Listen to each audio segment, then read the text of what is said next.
அனல் மின் நிலையம் இல்லாமல், நிலக்கரி இல்லாமல், அணுவை பிளக்காமல் மின்சாரம் தயாரிப்பதற்கான ஒரு வழியை கூறுகிறேன், கேளுங்கள். ஆதவனிலிருந்து, ஆகாயத்திலிருந்து, சூரியனிலிருந்து சூடு வருகிறது. அந்த சூட்டினை பாருங்க, இது ப்ரெஷர் குக்கர் தான். இந்த ப்ரெஷர் குக்கர் மாதிரி கண்ணாடியால் செய்துக்கணும். கண்ணாடியால் செய்துக்கிட்டு பாருங்க, இது இந்த லென்ஸு ஃபைபோக்கல் லென்ஸ், இருபுற குவி லென்ஸ், நடுப்புற தடிச்சிருக்கும், ஓரத்தில் மெலிசாக இருக்கும், அதுதான் குவிவில்லை. அதை இது ஓரத்தில் நம்ம கையில் வச்சோம்னா சுடுற தொலைவு இருக்கு பாருங்கள், அதுக்கு பேர் குவிய தொலைவு, ஃபோக்கல் லென்த். அதுபோல் இந்த சுற்றி ஃபோக்கல் லென்த்தில் வளைவாக ஒரு வட்டத்தில் இந்த லென்ஸ் இருக்கிற மாதிரி வச்சுட்டு சூரியனை நோக்கி வச்சிடுறோம். இது உள்ள கண்ணாடியால் செய்த பாத்திரத்தில் தண்ணி வச்சிடறோம். ஃபுல்லாக தண்ணி வைக்கும்போது இது என்னவாகும், சூட்டில் வந்து தண்ணி குதித்து ஆவி வெளியேறும், இந்த ப்ரெஷர் குக்கரில் வெளியேற மாதிரி.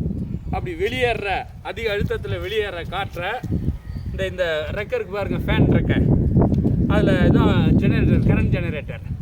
இது ஒரு டிசி மோட்டர் தான், அதில் ரெக்கை பொறுத்திருக்கும். இதில் வேகமாக விட்டோம்னா இந்த ரெக்கையை சுற்றும். ரெக்கையை சுற்றும் போது பாருங்கள், பக்கத்தில் 2 முனையிலேருந்து அதாவது பாருங்கள் 2 மல்டிமீட்டர் வச்சு எவ்வளோ கரண்ட் வருது தேவையான இடத்துக்கு விநியோகிச்சுக்கலாம். ஆக ஆதவனின் அனலை பயன்படுத்திய அனைவருக்கும் அத்தியாவசியமான மின்சாரத்தை தயாரித்து விடலாம். இப்போ சோலார் பேனலில் வந்து சூரிய மின் தயாரிப்பில் சூரிய ஒளி வந்து எலக்ட்ரான் ஓடி மின்சாரம் உருவாகுது. இதே வந்து கண்ணாடியில் செய்துட்டோம், கண்ணாடியை சுற்றி இந்த ஃபைபோக்கல் லென்ஸ், ஃபோக்கல் லென்த்தில் தண்ணி இருக்கிற மாதிரி வச்சுட்டோன்னு வச்சுங்க, அது கொதித்து நீராவி வெளியே வரும். அந்த நீராவியை பயன்படுத்தி இந்த ரெக்கையில் வேகமாக விட்டோம்னா வேகமாக சோழும்போது மின்சாரம் உருவாகிடும். ஆக ஆதவனின் அனலை பயன்படுத்தி அணுவை பிளக்காமலும், அதிக ஆழம் தோண்டி நிலக்கரி எடுக்காமலும், மழை இல்லாத போது நீர் மின்சாரம் தயாரிக்க முடியாது, காற்று இல்லாத போது காற்று மின்சாரம் தயாரிக்க முடியாது.